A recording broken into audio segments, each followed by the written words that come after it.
17 বছর যে যে ক্ষতি না হয়েছে হার চেয়ে বেশি হয়েছে এই 17 মাসে। ডক্টর ইউনূস আসার পরে আমাদের কোনো দিনের উপকার আসে নেই। উনি আরো যদি থাকতো তাও ভালো। আগে সরকারের থেকে সরকারে মনে করেন যে আমাদের পতনের মূল্যে নিয়ে পৌঁছে গেছে। দেশের আয় বাণিজ্য ব্যবসা বাণিজ্য কোনো কিছুই তো নাই, সবকিছু তো ধ্বংস। স্বাগত জানাচ্ছি বাংলা অ্যাফেয়ার্সের নিয়মিত আয়োজন পাবলিক অ্যাফেয়ার্সে। সাথে আছি আমি এইচএম রাজীব সেকলাই। আওয়ামী লীগ সরকারের অনিয়ম ও দুর্নীতির পর প্রবল জন আকাঙ্ক্ষা নিয়ে যাত্রা শুরু করে বর্তমান অন্তর্বর্তী সরকার, যার নেতৃত্বে রয়েছে নোবেলজয়ী ডক্টর মোহাম্মদ ইউনূস। ইতিমধ্যেই শুরু হয়েছে বর্তমান সরকারের বিদায়ের সুর। এর মধ্যে পেরিয়ে গেছে 1.5 বছরেরও বেশি। এই সময়ে সাধারণ জনগণ কী পেল তাই জানবো আজকে।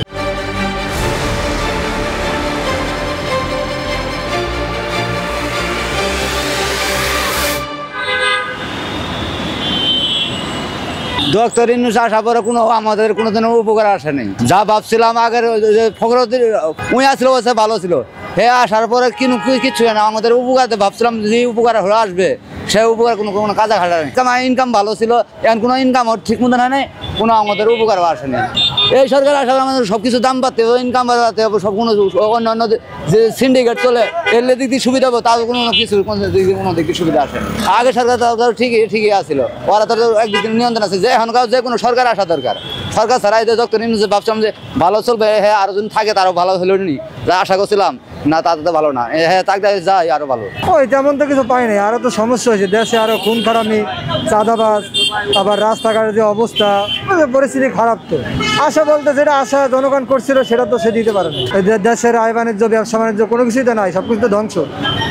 ওই যে আমরা আগে ইনকাম করতাম 2000, 2500, 3000, এখন আমরা 1000 টাকা ইনকাম করতে 50 টাকা ইনকাম করতেই মনে করেন অবস্থা খারাপ হয়ে যায়। দেশের পরিস্থিতি ঠিক হবে না।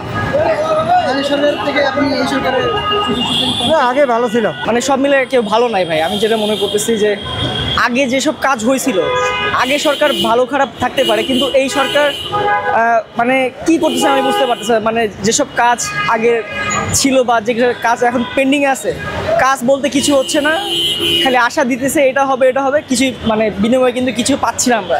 সব কিছু মানে ধীর গতিতে মনে হয় যে আরও স্লো হচ্ছে। যার কাছে যাচ্ছি বা যে কোনো কাজে যাচ্ছি বলতেছে যে কোনো কাজ হচ্ছে না, সব কাজ আটকে আছে। বলতেছে নির্বাচিত সরকারের মানে জনগণ সমর্থিত সরকার না আসা পর্যন্ত মানুষের মনে চিন্তা উদ্বেগ এটা থেকেই যাবে। আমরা তার আশা করছি যে যেভাবে একতরফা নির্বাচন হয়েছে এটা বাস্তব। এটা যেটা পাপকে পাপ বলতে হবে, সেটা আমার বাপ করুক, আমার পাবলিক করুক, পাপ ওরা পাপই। সুষ্ঠু নির্বাচন হবে সেনাবাহিনীর মাধ্যমে। আগে ছোটোকালে দেখছি যে সেনাবাহিনী দিয়ে যেভাবে নির্বাচন হয়েছে ওইভাবে সুষ্ঠু নির্বাচন হবে, সব দল অংশগ্রহণ করবে, যে পাপ করছে তার বিচার হবে। কিন্তু এখন ওই কটা ছাও আন্ডায় কোনো ফুটাই নাই। কয়দিন আগেও আওয়ামী লীগের স্লোগান দিতেছে, আজকে হারা দেশ চালাইতেছে। এখন এরা নতুন করে সরকারই গঠন করে ফেলাইছে। 17 বছর যে ক্ষতি না হয়েছে হার চেয়ে বেশি হয়েছে এই 17 মাসে। গরিব মানুষের জন্য পাওয়ার কিছু নেই, তারপরে অনেক কিছু পাইছি আমরা, যে চলাফেরা করতেছি শান্তি, কোনো দায় ঝামেলা নাই। এই জন্য আমরা তার জন্য দোয়া করি, সে ভালোই চলাইছে। দেশের মেলা জায়গাতে বিদেশ থেকে এসে অনেক কাজকর্ম আনতেছে, একসময় উন্নত করে হেলাবে দেশটা আর কি। নিয়মের অনুযায়ী যদি বিদায় হয় এতে কিছু করার নাই, তবে আরও কিছু থাকলেও সমস্যা নেই, আরও থাকলেও ভালো হইতো।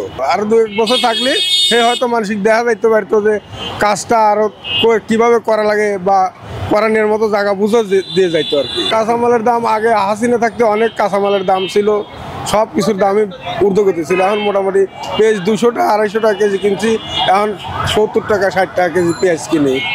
সব কিছু আলু 20 টাকা কেজি কিনে খাই, সব কিছুর দাম হাতের নাগালেই আছে আর কি। আমরা তো অনেক শান্তিতে বর্তমানে এখন আছে, কোনো হাঙ্গামা নাই, এক নাই, অনেক অত্যাচার থেকে বর্তমান আমরা সুস্থ আছি এখন বর্তমান। এটা এর আগের দিকে সরকার গেছে জুলুমবাজ নির্যাতন, এই সরকার আসার পরে যাই হোক আল্লাহ দেয় কিছুটা স্বস্তি বোধ করতেছি আমরা। সুযোগ সুবিধা সব ধরনের সুযোগ সুবিধা তার কাছ থেকে পাওয়া গেছে দেশের ভালোর জন্যে। উনি আরও যদি থাকতো তাও ভালো, এই দেশের মানুষের জন্য ভালো। এই রাস্তা রিক্সা চলে গেছি, যাওয়ার সময় রিক্সা লাখ টাকা পকেট থেকে টেকা নিচ্ছে, এটা জুলুমবাজ নাই, এটা নাই, এটার থেকে রক্ষা পাচ্ছি আমরা সবাই। ডক্টর ইউনূস ভালো, উনি দেশের জন্য ভালো কাজ করলো। এই ডক্টর ইউনূস ছাড়া কিন্তু এই দেশ অন্য তত্ত্বাবধান সরকার থাকলে আরও দেশের পরিস্থিতি খারাপ হতো। ইনি কিন্তু ওই ভারতের রাষ্ট্রও কিন্তু উনি থাকাকালীন কিন্তু এখানে প্রয়োগ করতে পারতেছে না। সরকার যেটাই করছে আল্লাহর মতে ভালো দেখলাম, সরকারে পুলিশে ইয়েও করলো, কিন্তু ওই অটো আমরা গরিব মানুষ চালাচ্ছি, খুব বিপদে আছি।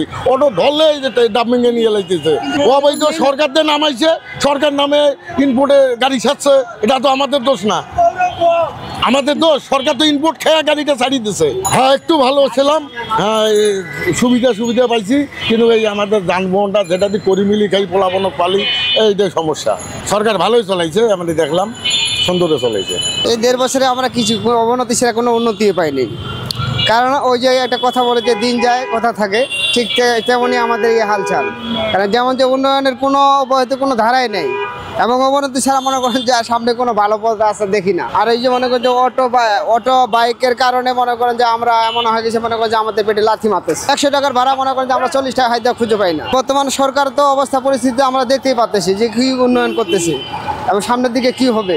আমরা তো উন্নয়ন আশা করছিলাম যে অব্যাহত ভালো থাকবে, কিন্তু ভালো তো দূরের কথা, এতে আমরা অমঙ্গল। আমরা আশা করি শান্তিতে নাই, খুব অশান্তির মধ্যে আছে। আগে সরকারের থেকে এই সরকারে মনে করেন যে আমাদের পতনের মূল্যে নিয়ে পৌঁছে গেছে। কিন্তু ভালোই করছে, কিন্তু খারাপ কোনো কিছু করতে দেখি না। হয়তো পাবলিকের কাছে অনেকের কাছে খারাপ হইতেও পারে, কিন্তু খারাপ আমরা দেখি নাই। কিন্তু আমরা যে অটো গাড়ি চালাইতেছি কোনো সমস্যা কোনো কিছু হইতেছে না। 15 বছর হারে উনি 1.5 বছরে ভালোই কাজ করছে, ঠিক আছে। 1.5 বছরের ক্ষমতা থাকাকালে ভালোই কাজ করছে, কিন্তু আরে খারাপ জানি না, অনেক ধন্যবাদ জানাই। সুন্দর কিছু আশা করেছিল, এখন দেখতেছি সাধারণ জনগণ দ্রব্যমূল্যের দাম ঊর্ধ্বগতিতে চলছে। দ্রব্যমূল্যের দাম যদি সীমিত রাখতেন তাহলে বাংলার জনগণ ভালোভাবে চলতেন। সোনার মানুষ যে বাংলাদেশে নাই ওইটা ভুল। 100-র মধ্যে একজন হলে সোনার মানুষ আছে, ভালো মানুষ থাকার কারণে বাংলাদেশে চলতেছে। তো এই একজন যদি সোনার মানুষ হয়, 90 জন যদি খারাপ হয়, তাহলে দেশ চলবে না। আমি এই দোকানে একটা কর্মচারী রাখছি, দোকান খুলছি, ও বিক্রি করছে 500 বিক্রি করছে, 100 টাকা খাইছে, 400 টাকা আমার বুঝাই দিছে। দোকানে যদি না থাকে তাহলে ও 100 টাকা খাইবে কেমন, আর আমি 400 টাকা নিব কীভাবে? আমি 400 টাকাও পাবো না, ও চুরি করছে, ওই 100 টাকাও পাইবে না। এখন তো কাজই হইতেছে না ভাই।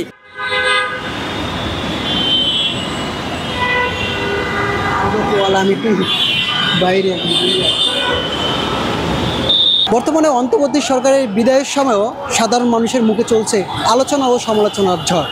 কেউ বলছেন তিনি ছিলেন দেশের জন্য মঙ্গলকর, আবার কেউ কেউ ভিন্ন মত দিচ্ছেন।